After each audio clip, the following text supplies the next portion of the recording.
In today's episode of Getting Geeky with Game Relief, we're going to sit down with the team from Fiero Initiative to find out all about Orion Spur that is launching the Kickstarter on the 14th of January.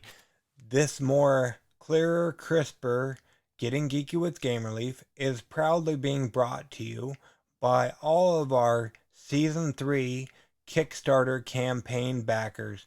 We salute you. This episode of Getting Geeky with Game Relief is proudly being powered by one of our new long-term sponsors, Arcane Wonders, who is launching their Kickstarter for Foundations of Rome on January 14th. It's meticulously designed. Foundations of Rome is an intuitive city builder for 2 to 4 players, bolstered by over 100 wonderfully detailed miniatures. So don't miss out on this beauty of a game. Back it as soon as it launches and tell them Game Relief sent you in the comments on their Kickstarter page.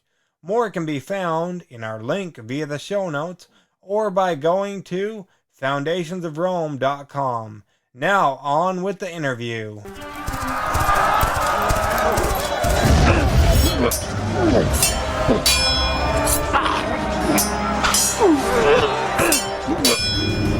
Getting Geeky with Gamer Leaf, the podcast in which one man strives to level up his geekhood and helping you do the same, one battle at a time. Now, let's get geeky with Gamer Leaf.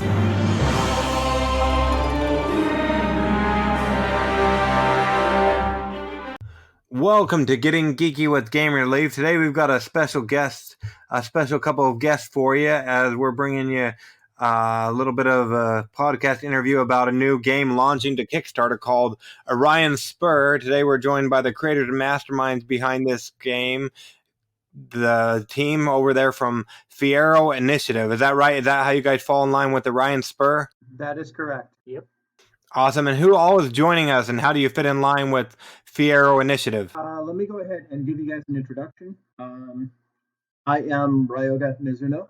I am the creator of the game and head of the company. My second in command, our COO, is Leia Schlanger. One of our creative developer help is Angela Peterzani, as well as our really kickbutt art support is Peter Pop Art. Okay, awesome. Thank you so much for joining us on Getting Geeky with Game Relief. We really appreciate it. We appreciate the invite. Yeah, no problem at all. Now, before we jump into talking about you guys' game and everything, let's rewind a little bit if we could. How did each of you guys get into playing tabletop board games? Actually, that's something I've been doing for a significant number of decades. As I've been living in places that have been so cold that you're stuck inside for a month at a time. Oh boy, fun stuff. What did you start off with playing, the old classics, or what did you start off with, and what are you playing these days? Actually, I started out with, there were a few old games that my grandfather had from Avalon Hill that were like war simulations and battles and things like that. My cousins and I used to play those all the time, and that's kind of reflected in some of what I still play these days. A lot of miniature games or, strategic type games. Oh, okay, awesome. And what about everybody else? How did you guys get in? Hi, my name's Angelo. And when I started, I actually started out with D20 Star Wars. I'm the youngest one in this group. I had a lot of fun with it. That's where I started out with the role playing. I really do love role playing. I've played a lot of other games at that point. I started out in middle of high school and kind of branched out into the tabletop gaming round outside of that. Before that, I had done electronic gaming as well. But I really do enjoy both. It's great. And what are you playing these days? Well, obviously, I'm playing our game. For other tabletops, I do enjoy Fifth Edition. It's fun to play as well. And probably my go-to with groups of people is something like Seven Wonders is always fun because it's easy, it's quick, and it's something where you can get a lot of people in and play and have fun. But there's still a little bit of thought behind it. And do you like Seven Wonders or Seven Wonders Duel better, or have you played Duel? I haven't touched Duel yet. I haven't heard bad things about it. I haven't heard great things either. Really, the people I know, when we pull up Seven Wonders, we're usually playing with like the 8 people. So. Okay, yeah, so that works out a little bit better for more people, so that makes sense. There you go, awesome. And it was Leia or Leia? Growing up, like I have Monopoly Pokemon Edition and Pokemon Master Trainer, and there's a Yu-Gi-Oh game that's rock paper scissors, but there's a board behind it. I know we had some of the classics in the garage, so regular Monopoly and Scrabble. And then when I moved to my current location in Pinellas County, I finally found more people and places where I could dive in a lot deeper to what's considered tabletop gaming these days. So the It's Ride and the Seven Wonders and the Eldritch Core.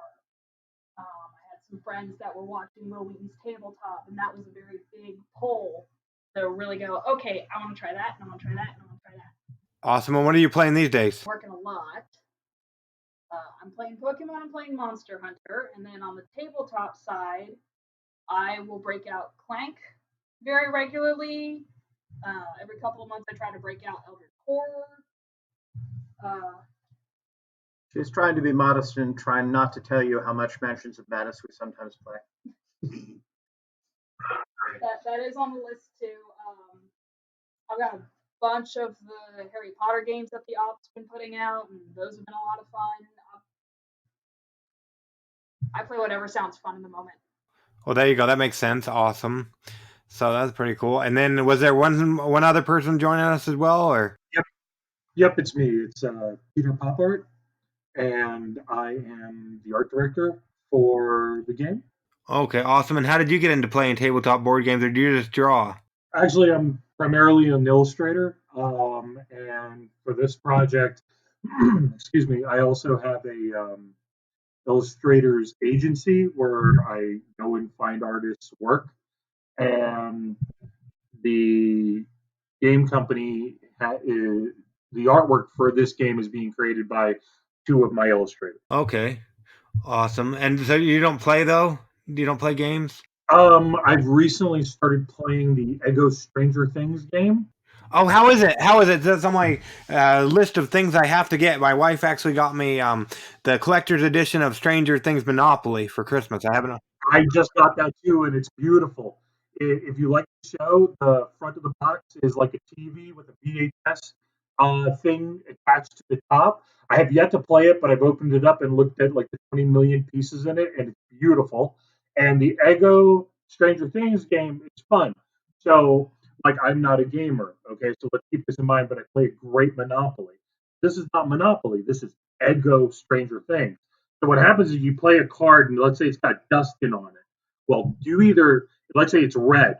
Well, they got to find a card that's green, Dustin, or whatever, to continue going. That changes the green color.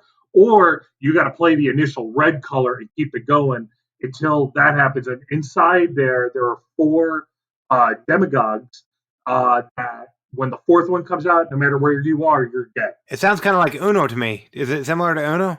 It probably is. I never really played much Uno. And then also there's these cards that will take either you as the individual and put you in the normal world or in the upside down. Or there's one card that will flip everybody into where, let's say you're in the upside down and Ryoga's in the normal world. We now have switched places where, he's in the upside down and I'm in the normal world. And you have to be in the normal world to survive. Oh, okay. Interesting. Yeah, one of my friends, when they found out I got the collector's edition Monopoly, they wondered if you can put it on like on a glass table or like if it's magnetic where some of you can play on the bottom of the table and the upside down. Oh, that's pretty cool. I have no clue. I really... Yeah, I doubt it, but yeah, it sounds like a cool idea. But like you said, with the Ego game, it sounds like with some of you are in the upside down and some in regular. So that's it's a lot of fun. It's a lot of fun. But yeah, I was kind of scared to open the box because, like you said, how beautiful it is, like with the TV and VCR. So I haven't opened the shrink wrap yet on mine yet. Yep, and the Ego one is pretty cool too. When you open it up, the box inside is a coaster. And it holds two stacks of cards that are pretty much as thick as an Ego. Oh boy, now I got to get that too. Yeah, it's really, really neat. And the funny thing is, me and my fiance, we just started watching, Stranger Things, and we both got each other the Ego game. Oh boy, did you keep them both? One to collector's item and one to play? Well, I think it was generally an accident, but we still have one still wrapped, and the other one we've been kind of ripping through. It's fun.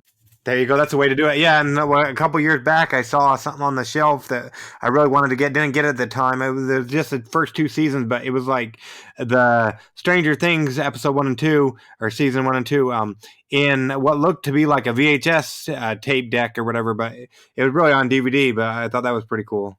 Yeah, the show's fantastic. Awesome. So that's pretty cool. But speaking of something that's on a completely different stream of things, is you guys created a new game called Orion Spur. What can you tell us about that? Playing in turns, you have hand sizes, you have ships in front of you, so each of your fleets is out for everyone to see, and you can splash different ships here and there. It all takes place in space, but the cool part is it all takes place in the Orion Spur. And the reason the name of that game is because that's the part of the galaxy we live in. So each of these species that are being introduced in this particular box are all from this particular local area of the galaxy. And they run into each other and occasionally have spats that involve blowing shit up.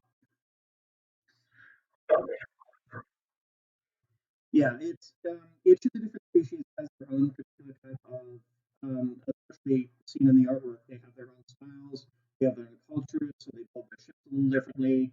And as a result, each of the decks that you work out of for the different species is built to reflect those differences in the cultural changes and their tactics. So each of the different players can have a different experience based on what species they decide to pick up. Okay, so it's like it sounds like it's an asymmetrical, like everybody has different powers or whatnot. Right, everyone has different powers, but everyone, unlike an asymmetrical game, everyone has the same goal, and they all start with the same board state. The difference is how it plays out. It's the interaction between the different decks and the cards, because one of the features is that you as the attacker may have options, but me as the defender also has options, and we play back and forth to try to determine whether or not I lose a ship or if you just end up not doing a thing. Okay, awesome. And does it depend on how you manage your hand, or is it more like a deck builder, or how would it compare to other card games out there that where I'm warring against each other? It would be a little bit more like a card resource management style game. I'm trying to think of a title that would fit. But it is a matter of managing your hand, managing when you do certain actions, when you choose to recover your, or what we call a regrouping, where you're basically bringing your hand back up to full size. You're restoring your fleet's resources so that they can do things again.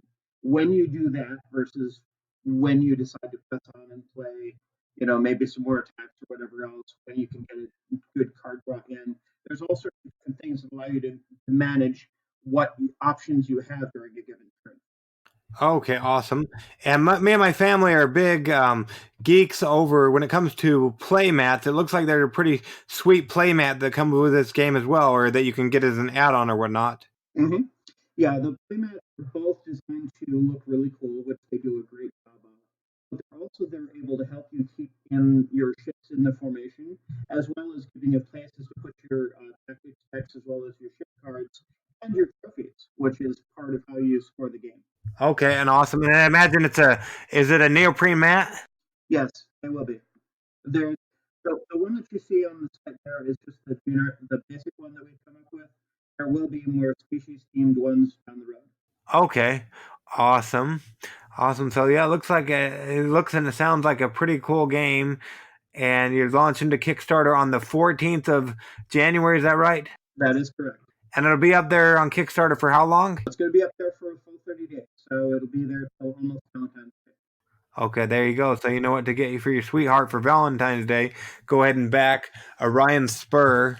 So that's awesome. How did you guys know when it was ready to go to Kickstarter? We have played extensively with a large group, large community worth of board gamers to a point where there was nothing else that they could figure out that needed to be fixed. And at the point at which we realized that there was really nothing else that needed to be done, it was pretty well set game. Okay, there you go. Awesome. So yeah, so that looks pretty cool. And what all can they expect to get? Is it some cards, or what? If they go ahead and back just the core backing level, what all are they going to get? What they're going to get is a set of, there's 4 different species included in the base box. Each of them comes with a 45 card tactics deck, as well as a 15 card chip deck, each of which are different, 14 size. The 15th card in the ship deck is actually the reference card. Thank you. Plus, there's also tons of tokens to keep track of your resources for your ships, your recruitments, your all of your energy, all that stuff is kept in there. So it's like there's tons of stuff. A full color rule book is included. I mean, we're including variant rules, including information on the lore and everything else. There's everything is included in that box. Okay, awesome. And it looks like as you go up the higher ranks, you might after a while you get to where you can get the playmat as well. Mm-hmm. Awesome. So yeah, it looks like you're just looking over scrolling through the Kickstarter page back and forth. It looks like a pretty cool game. It looks like you guys just thought it out pretty good. I love the art. Thank you. Yeah, no problem. But yeah, it looks like a pretty cool game. So when it comes to Orion Spur, what makes this game pop is when my audience should go check out, and if they like what they see, back it on Kickstarter today. One of the things that really should stand out is the fact that there are very few science fiction games that are actually being made these days. Most everyone is preferring to do fantasy, so that in and of itself has been set aside from most of the others. Secondly, it's really few actual competitive space-based games. A lot of the ones that I've seen have been more cooperative. This is one where you can really just say screw it all and let me kill my friends. And that's kind of a really different bit right there. Plus, it's a relatively low price point. It doesn't have tons and tons worth of stuff because it doesn't need it. It's a really fun and deep game without needing tons of miniatures and everything else with it. It's just a really solid game that you can get for a relatively simple price that you can include up to 3 of your friends with you, so a total of 4 players. And it's easy to set up, easy to play, and you're not taking an afternoon to go through it. Awesome. Well, what's replayability like? Awesome, actually, because you never know. Your tactics deck is shuffled every time, and you may have the same cards in it each time, but you never know what's going to come out of it. So your tactics, you may decide that you may want to do X, Y, and Z ahead of the game, but you're going to really be dictated by what other people do, how much energy you've got left on your ships, what's in your hand. There's lots of factors that are going to change how that plays. So it's not going to be the same game every time. Awesome. Yeah, they're just looking at it and hearing you talk about it. It sounds like a pretty cool game. So if you're listening, make sure you head on over and check out the Kickstarter. That'll be, like they said, through the almost Valentine's Day or whatnot. That'll be up there. And we don't want to keep you guys all night. So mine is coming to your hometown to stalk you. How can people go about keeping up with you and everything you're doing over there? Fiero Initiative. Yes, we actually have both. They can check out the Kickstarter page. We are registered on Board Game Geek if they want to look up Orion Spur. We have our website, FieroInitiative.com, where you can keep up with all of the interesting things that are going on. Awesome, most definitely. And so, yeah, and we'll leave that. You get those links over to me. I'll make sure I include them in the show notes. Now, if you're lucky enough and you've already subscribed to the podcast, our email list, then you're going to get a little bit more content here in the next little bit, or you're already listening to the full episode. But if you're not, make sure so you don't miss anything that you go ahead and subscribe to our email list over there at GameReliefGo.com. But thank you so much for joining us on Getting Geeky with Game Relief. For those that aren't getting this via email, we really appreciate it. We appreciate the opportunity of being able to have a chance to reach out to your viewers and let them know about the new and interesting things going on in gaming these days. Yeah, no problem. We really appreciate it. Wow, that was great. Now I want to get Orion Spur even more than I did before. If you feel the same way, make sure you head on over and check out their Kickstarter that's going on currently. Welcome to the world of Questicus, a hand-drawn adventure of epic questing and fierce competition for 3 to 6 players. The idea is simple. Become the most influential adventurer in a given time to become the next mayor of the town and win the game. Your worst enemies are your fellow players, as they are also fighting for power and influence. Utilize an arsenal of magical items, cunning skills, and secretive plots to become the reigning mayor over the land. Enjoy an engaging adventure as y'all create the map and explore the world around you. With 38 unique tiles and over 50 special events, you'll never play the same game twice. Every time you start a game, you will be thrown into a brand new experience with new challenges and different strategies for you to apply. Vie for power and influence with one of 12 exciting characters. Will you choose to be a good adventurer seeking to help the people? or an evildoer who seeks to destroy all those that stand in their way. Bah ha ha ha, that's probably me. In Questicus, the choice is yours, with each character having their very own stats and abilities specific to them. Worried a game might drag on too long? Afraid that game will be over too soon? Well, fear not, Questicus has just the thing for you. With Questicus, they set up a way to keep track of how many rounds are left in a game by using town event cards. Each round, one of these cards will be drawn and revealed with a special event that all players participate in. Customize your experience with a simple game of 10 rounds, or go in for the long haul and set up a 35-round game. The choice is up to you, as they know players like games tailored to their needs. And with Questicus, you are given the freedom to choose the length of the game you want to play. Are you ready to get questing? If your answer to this question was a resounding yes, as I know it was, make sure to follow the link in our show notes and back Questicus before the 15th of January.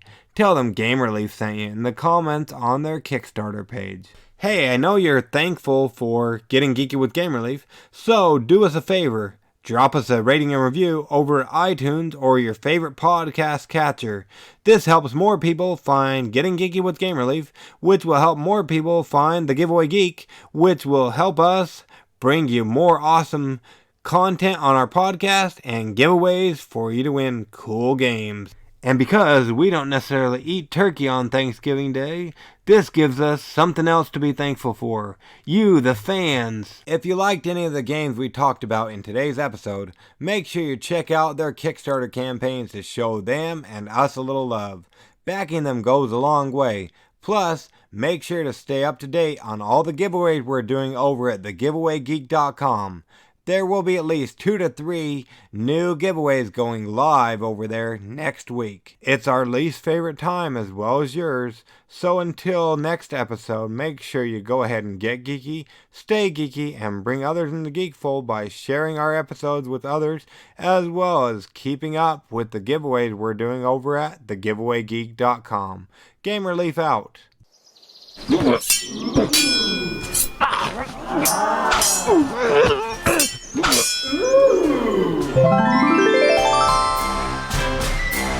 Gamer Leaf levels up.